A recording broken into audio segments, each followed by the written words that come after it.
Sudah Bu, sudah Bu. Oke, baik Pak Edi dan teman-teman lainnya, mungkin kita akan sedikit pembahasan awal ya. Jadi perkenalkan, saya Ailsa Azalia. Saya em, seorang dosen di Politeknik Negeri Lampung. Saya sudah bergabung menjadi tutor online ini sejak tahun 2021 dan fokus ilmu dan keahlian saya di bidang sistem dan manajemen agroindustri. Kebetulan memang saya bukan lulusan agribisnis, tapi saya memang fokusnya di bidang sistem dan manajemen agroindustri. Mungkin kalau dibandingkan dengan Pak Edi, jauh lebih senior Pak Edi ya. Pak Edi izin selamat pagi. Dibanding keilmuannya, pengalamannya pasti jauh Pak Edi dibandingkan saya. Tapi mudah-mudahan di sini kita bisa sharing pengalaman, berdiskusi bersama agar proses pelaksanaan tutorial Bapak Ibu Mbak Emak semuanya itu bisa lulus sesuai dengan yang diharapkan. Karena proses praktik ini penilaiannya 60%. Jadi saya harapkan sekali yang penting Bapak, Ibu, Mbak Emak semuanya mengumpulkan ketiga tugas utama ya.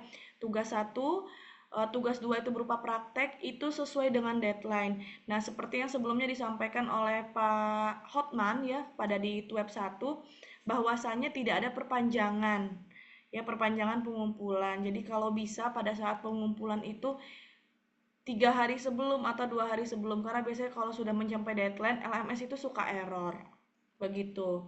Nah, kita spill sedikit apa sih itu ekonomi produksi ya, berdasarkan um, referensi adalah ekonomi produksi itu adalah cabang ilmu ekonomi yang mempelajari bagaimana perusahaan mengalokasikan sumber daya secara efisien untuk menghasilkan barang dan jasa guna memaksimalkan keuntungan atau mencapai target tertentu. Biasanya di bidang ini kita berfokus pada hubungan fisik yaitu antara input, faktor produksi dan output yang dihasilkan. Jadi kenapa kalau di materi itu kita belajar hal apa saja yang menjadi faktor produksi baik dari sumber daya alam, bahan baku, peralatan, tenaga kerja, ya kan.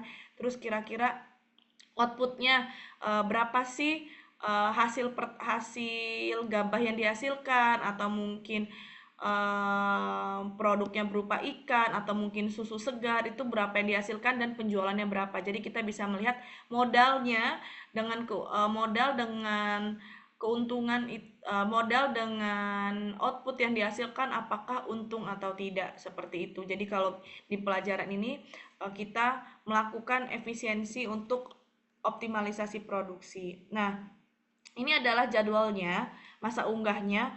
Untuk tugas 1 itu diunggah maksimal tanggal 18 Mei jam 15.00, jam 3 sore ya, bukan 18 Mei jam 12 malam.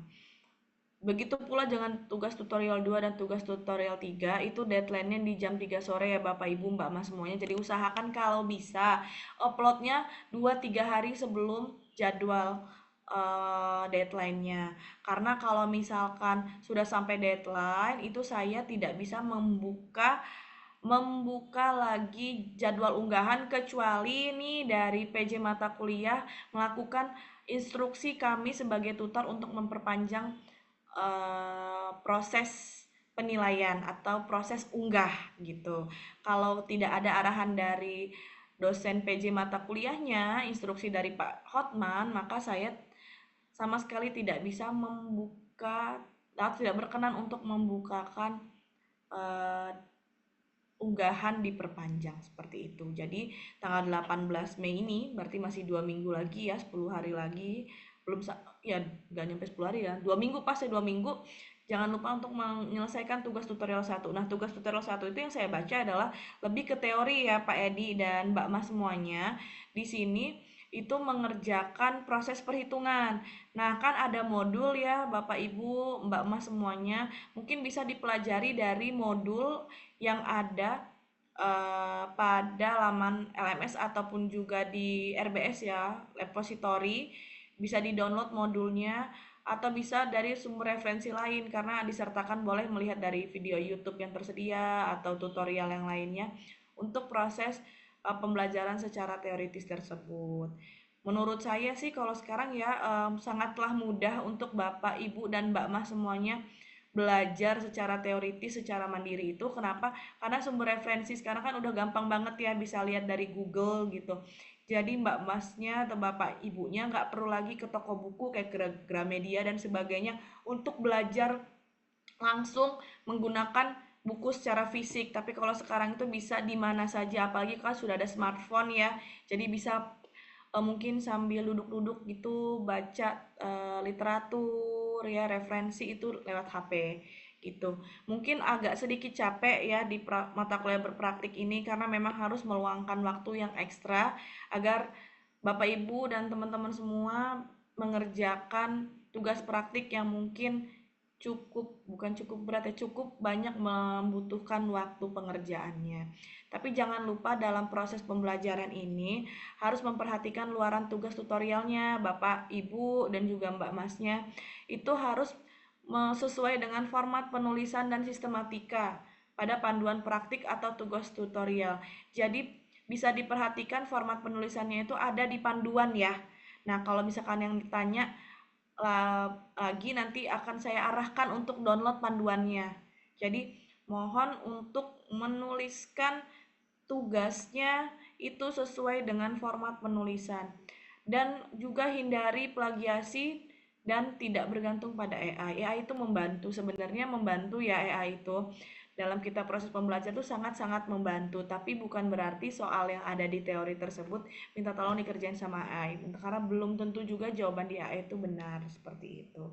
Kemudian, Bapak, Ibu, dan Masnya itu wajib mengupload foto atau gambar, itu dokumentasinya disertakan di lampiran laporan. Kan ada G Drive juga tuh, di-upload di G Drive itu membuktikan bahwa Bapak, Ibu, dan Mas Mbaknya melakukan proses praktikum.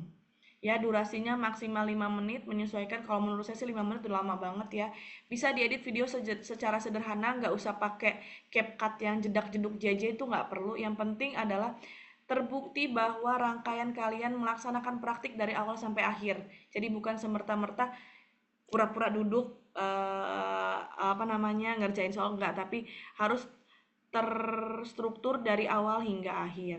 Dapat diunggah di YouTube channel yang nanti dilampirkan linknya, atau Google Drive juga linknya dicantumkan pada laporan hasil praktik. Jadi saya koreksi. Biasanya saya kalau mengoreksi di YouTube itu saya sertakan dengan like atau komen, berarti buktinya bahwa Bapak, Ibu, Mbak, Mas semuanya memang sudah mengupload gitu. Dan juga biasanya kalau memang belum mengupload atau laporannya tidak tidak lengkap, saya itu memberikan komen. Makanya kalau bisa mengumpulnya jangan mepet-mepet agar bisa saya revisi. Nah, revisiannya itu langsung saya berikan komen di laporan Bapak Ibu semuanya yang ada di LMS, seperti itu. Nah, mungkin itu saja hal-hal yang akan saya sampaikan pada pagi hari ini. Kita langsung buka ke sesi diskusi ya. Apakah ada yang mau disampaikan atau ingin ditanyakan terkait dan tugas 1 dan juga tugas 2 nantinya ada di sesi 5. Bagaimana teman-teman semua? Apakah ada yang ingin ditanyakan terkait tugas 1?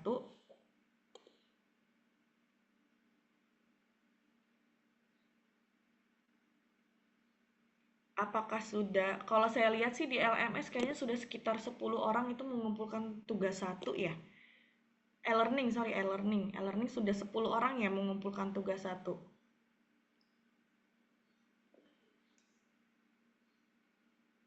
Halo, saya kayak bicara sendiri nih. Kalau memang nggak ada yang hal penting untuk didiskusikan, apakah bisa diselesaikan saja gitu. Jadi saya bingung nih mau diskusi tapi saya doang yang memberikan informasi, nggak, apakah tidak ada kendala atau hal yang ditanyakan. Karena di sesi 5, sorry sedikit saya sampaikan, itu nanti kan kita ini ya di panduan itu kita mewawancari narasumber. Nah, narasumbernya itu 30 orang. Jadi kalau memang Bapak, Ibu, Mbak, Masnya mau mulai dari sekarang mungkin dipersilahkan. Nah, formatnya itu sesuai yang ada di panduan ya, wawancaranya, dan disesuaikan siapa narasumbernya. Udah dibuka belum ya panduannya? Sudah Bu, cuman ini kan kemungkinan kita narasumber kan para petani aja ya. Iya betul, Pak. Iya, Boleh siap, Pak, siap, siap. misalkan gini, Bapak ada kelompok, Bapak kan kadang karena Bapak teknisi mungkin agak kelompok tani. Nah, kelompok tani itu kan ada yang di bidang kopi, ada yang mungkin yang di bidang ber, eh, padi, ada juga yang mungkin di perikanan, peternakan. Itu dipersilakan Kak, Pak, boleh kok nggak cuma satu narasumber, maksudnya satu jenis narasumber. Oh, saya ketemu petani padi 10 orang, saya ketemu peternak kambing 20 orang. Jadi udah 30 tuh, nggak apa-apa, Pak. Jadi boleh Oh, tidak berarti narasumber. berarti nggak harus satu komoditas ya? Nggak apa-apa, Pak, narasumbernya. Menurut saya sih boleh boleh dari jenis beberapa jenis komoditas yang saya baca ya, Pak. Tapi kan ini karena tugasnya Mm-mm, masih dikumpul untuk bulan Juni dan memang deadline-nya mm-mm. untuk tugas satu dulu yang urgent 18 Mei ya. Nanti untuk Ya, ya siap, mungkin Bu. nanti untuk di tuh karena sesi 5 juga belum dibuka, nanti akan saya konfirmasi ulang di grup. Mau diskusi di grup juga boleh, Pak. Misalkan saya nggak respon di e-learning, misalkan Bu atau kira-kira ini 30 orang ini boleh nggak disampling eh, variat apa namanya padinya berbeda dan sebagainya. Nanti akan saya sampaikan, nanti saya make sure juga ke Bu Nurul ya PJ mata kuliahnya. Kalau yang saya baca sih boleh Pak, boleh ya, boleh campur. Karena kan itu memang hanya mengumpulkan respon dan ya tidak melakukan perhitungan dan sebagainya. Jadi hanya menghitungkan oh petani A, B, C, D ini inputnya dalam proses mereka melakukan kegiatan usaha di bidang pertanian apa saja sih gitu kan, peralatannya dan sebagainya. Terus hasilnya dalam sekali produksi berapa, terus kalau nggak salah yang saya baca itu adalah keuntungannya berapa ya, harga jual terus keuntungannya berapa gitu. Menurut saya sih hanya sekedar itu ya Kalau Pak Edi. Ya Pak Edi. seandainya ini apa, kalau bisa ada berapa komoditas kan mungkin kita lebih mudah ya. Tapi Ya kalau betul betul. dalam satu komoditas kemungkinan para mahasiswa kemungkinan agak kesusahan Betul karena kan Pak. tidak semua daerah itu ada Betul. petani yang sama Betul. gitu ya. Terima kasih Betul Bu. Pak. Iya, sama-sama Pak. Tapi nanti untuk saat ini fokus di tugas satu semua ya Bapak Ibu dan teman-teman semuanya. Dikerjakan tugas satunya tolong banget sesuai dengan deadline. Kalau bisa sebelum deadline sudah dikumpulkan ya. Ya mungkin di weekend, Sabtu Minggu. Kalau sekarang kan ada WFH yang sambil bekerja ya wajib WFH seminggu sekali. Mungkin bisalah disempatkan mengerjakan tugas tersebut. Kayak menurut saya sih soalnya nggak terlalu sulit ya, bisa dicari juga referensinya banyak, cara perhitungannya di Google gitu. Menurut saya sih mudah-mudahan Bapak Ibu semua bisa mengerjakannya gitu. Nah, untuk yang di tugas 2 ini memang urgensinya cukup cukup tinggi ya, tugas 2 dan tugas 3 karena memang harus turun lapang secara langsung ke petani terus melakukan perhitungan. Nah, nanti ada TWEB 3 juga di sesi kelima. Sesi keenam itu untuk persiapan tugas 3. Nah, saya mulai sudah spill-spill nih tugas 2. Jadi, kalau memang teman-teman sudah mulai mau mengambil data ya monggo dipersilahkan sekali gitu. Karena kan ya seperti disampaikan Pak Edi tadi tidak semua wilayah ada petani dan tidak semua juga waktunya itu bisa digunakan dalam satu kali pengerjaan pengambilan narasumber ya Pak Edi ya, apalagi kalau narasumbernya sebanyak 30. Tadi sih saya tanya sama Bu Nurul, ini maksimal dan minimalnya berapa? 30. Jadi nggak boleh kurang dari 30 dan tidak boleh lebih dari 30. Jadi hanya 30 narasumber di bidang komoditas pertanian, boleh petani, boleh peternak, boleh pekebun gitu. Mungkin itu yang bisa saya sampaikan. Apakah ada yang ingin dipertanyakan lagi terkait diskusi proses pembelajaran selama 3 sesi ini? Karena kebetulan grupnya kurang responsif ya, jadi saya kurang tahu nih hal-hal apa saja kendala. Kalau yang di sebelumnya memang saya di tutor mata kuliah lain grupnya memang diskusi itu banyak di WhatsApp gitu. Ya Bu, Tapi kalau ini nanti insya Allah Bu, kalau ini kemungkinan kita sampaikan via WA aja ya Bu ya, biar ya agak mudah ya Bu. Iya betul betul betul. Saya sangat terbuka kok, tapi karena kita kan punya kesibukan masing-masing di luar ya Pak Edi, apalagi saya Iya, ada tugas sama-sama di Bu. luar. Jadi mungkin Iya saya Bu. nggak langsung hari itu di chat jam 7 jam 7.15 langsung saya balas itu mungkin mohon mohon apa ya, mohon pengertiannya gitu. Kalau misalkan saya nggak fast respon banget, tapi saya slow respon. Tapi insya Allah apa yang dipertanyakan Bapak Ibu dan teman-teman semuanya, insya Allah akan saya bantu jawab dan saya bantu memberikan solusi. Yang penting jangan bohong. Kita kan takut ya bohong, misalkan saya nggak bisa Bu ngumpulin tugas karena saya sakit, ternyata nggak sakit. Jadi kalau bisa sih tolong banget jangan bikin alasan yang negatif. Kalau memang tidak sempat waktunya, jujur aja nggak sempat waktunya. Biasanya juga sih dari UT itu ada perpanjangan ya, tapi mudah-mudahan bisa diperpanjang gitu waktu pengumpulannya. Itu. Jadi kalau saya sih kalau bisa jangan bohong untuk kata-kata yang sakit, bla bla bla dan sebagainya karena hal-hal yang negatif takutnya kejadian beneran gitu sih saya. Itu aja dari saya, mungkin kira-kira ada yang dipertanyakan lagi atau ingin disampaikan? Eh, Cukup jelas sih Bu, nanti mudah-mudahan ini Bu. Iya, silakan Pak. Mbak Siti. Makasih Pak Edi. Permisi Bu, saya Iya. mau tanya untuk praktik unit 1 sama 2 itu apakah tetap sama untuk wawancaranya terhadap petani? Nah, kalau yang saya baca tuh unit 1 dan unit 2 itu tugasnya terintegritas, Mbak. Jadi hasil yang didapat dari data di Hmm. unit 1 itu dikerjakan untuk perhitungan ya kalau nggak salah di panduan ya di unit 2. Oh iya, berarti untuk unit 2 cuman perhitungan yang kita dapat peroleh Ya, untuk unit. betul. Jadi enaknya di UT ini kalau praktikum beda setiap topik itu topiknya itu lanjutan gitu. Jadi mungkin di pertama kita ambil data, yang kedua kita perhitungkan. Nah, enaknya di UT itu praktikumnya seperti itu ya, Pak Edi. Mungkin kalau di universitas-universitas beda minggu tuh tugasnya ya beda topiknya gitu. Tapi qadarullah alhamdulillah sih di UT ini kalau untuk tugas mungkin dipermudah banget ya. Karena terintegritas. Ini sambil saya buka mungkin ya biar make sure banget. Saya sih udah baca, cuman takutnya saya salah salah pengertian nih gitu. Namanya manusia tidak luput dari kesalahan ya. Tapi kalau yang saya baca, ini yang kedua adalah prosedurnya adalah menganalisis faktor-faktor yang mempengaruhi kegiatan produksi ya. Nih, saya share screen.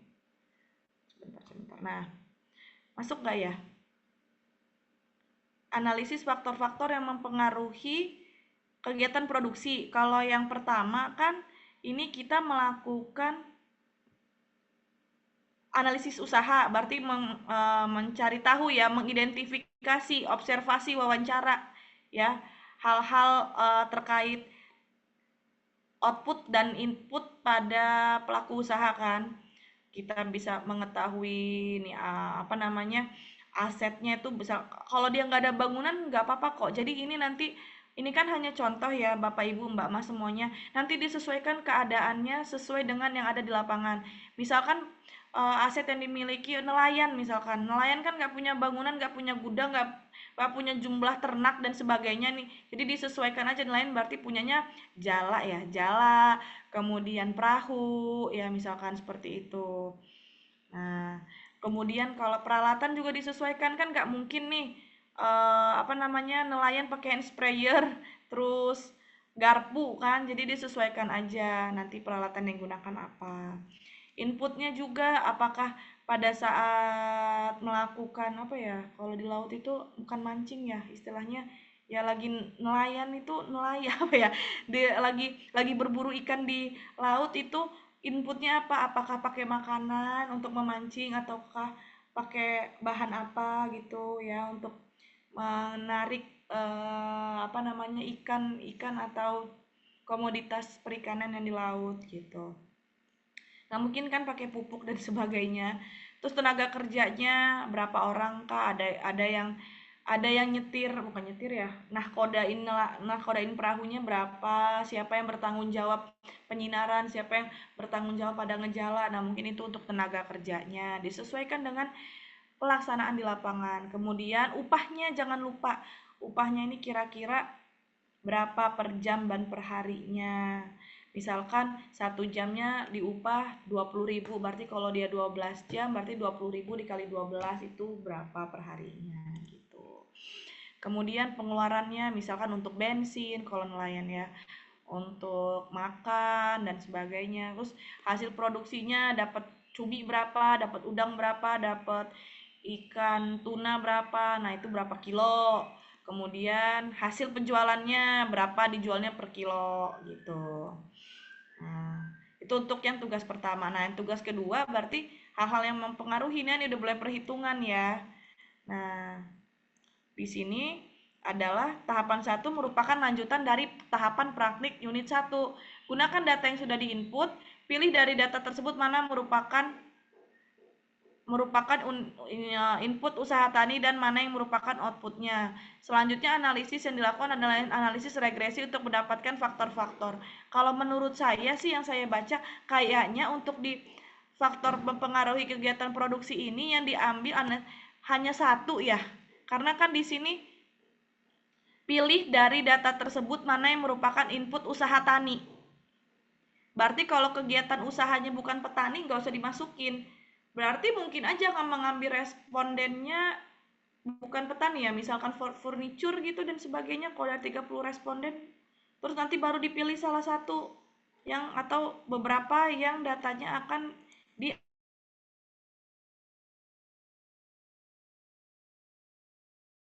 rumus yang tersedia. Menurut saya itu sih. Jadi nanti diseleksi dari hasil data responden di unit 1, dipilih nanti mana sih yang jenis usaha tani, kemudian dilakukan pengolahan data gitu. Mungkin itu yang bisa saya sampaikan Mbak Siti dan teman-teman yang lainnya. Apakah ada yang ditanyakan? Satu lagi Bu, untuk Iya. kita kan ngumpulin data wawancara 30 responden. Itu harus dimasukin semuanya untuk video-videonya atau beberapa aja boleh? Nah, kalau yang tadi kita lihat dari petunjuk adalah kita kan buat video durasi 5 menit. Berarti mungkin bisa, kalau kita kan ada CapCut ya, tapi jangan pakai yang edit-editan glitter-glitter terus JJ mungkin ya. Mungkin bisa diedit. Jadi misalkan ada 30 foto misalkan seperti itu, terus diinsert beberapa video gitu Mbak Siti. Boleh sih. Jadi pembuktian bahwa memang melakukan wawancara itu ke 30 responden. Kalau memang kadang kan kita melakukan gini, 30 itu bukan berarti foto satu-satu, misalkan sekali ngumpul ada 10 orang terus dibagi kuesioner, kan sudah kelihatan tuh oh ternyata ada 15 ya nggak apa-apa gitu. Yang penting memang terwakilkan bahwa videonya itu kelihatan 30 orang. Jangan pas bikin dokumentasi itu yang dikumpulkan hanya 1 sampai 5 orang kan karena respondennya 30 gitu. Jadi pinter-pinter Bapak Ibu Mbak Mas semuanya untuk melakukan dokumentasi dan editing video sih menurut saya seperti itu aja. Yang penting meyakinkan saya bahwa memang Bapak Ibu, Mbak Mas semuanya itu benar-benar melaksanakan praktik, nggak ngambil dari tugas orang lain dan nggak mengada-ngada gitu. Oke, sih atas penjelasannya. Iya, oke. Nanti saya pastikan lagi ya, teman-teman semuanya akan saya lapor di grup dan akan saya buat juga arahannya di mungkin di chat e-learning. Respondennya itu 30 itu apakah harus semua petani dalam satu komoditas atau boleh tidak ada juga petani, terus nanti yang di sesi 7 berapa yang diselektif gitu. Agar mungkin nggak ngeblunder ya. Jadi arahannya kalian ke depan bisa lebih enak mengerjakan tugasnya. Kan kita kalau tugasnya dikerjakan sekali mengerjakan tanpa revisi kan enak ya, apalagi kan pada kebetulan mungkin pada sambil kerja gitu, jadi mungkin agak susah meluangkan waktunya. Itu saja dari saya. Ada yang ditanyakan lagi?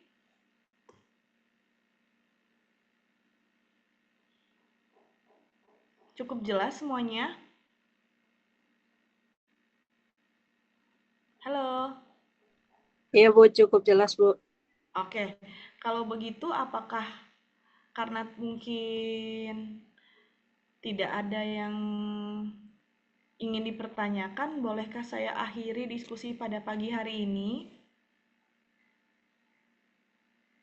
Tapi sebelum diskusinya berakhir, mungkin kita boleh foto bersama ya, karena saya sebagai tutor pun harus ada bukti melaksanakan web 2 gitu. Mungkin yang bersedia untuk on cam, tolong on cam dan kita foto bareng ya. Sebentar aja.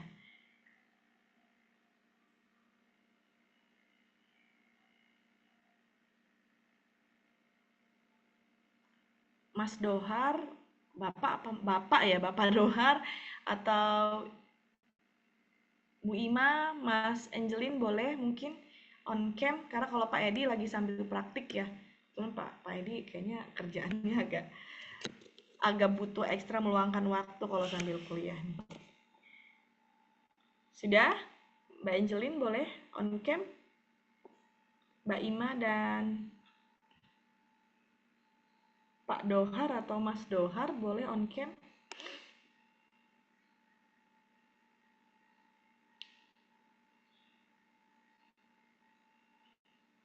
Jadi di sini nggak ada yang temen barengan ya? Semuanya nggak tahu temen sekelasnya ya?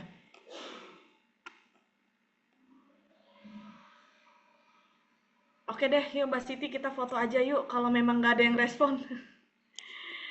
Boleh sambil senyum ya Mbak Siti. 1, 2, 3. Terima kasih. Sekali lagi.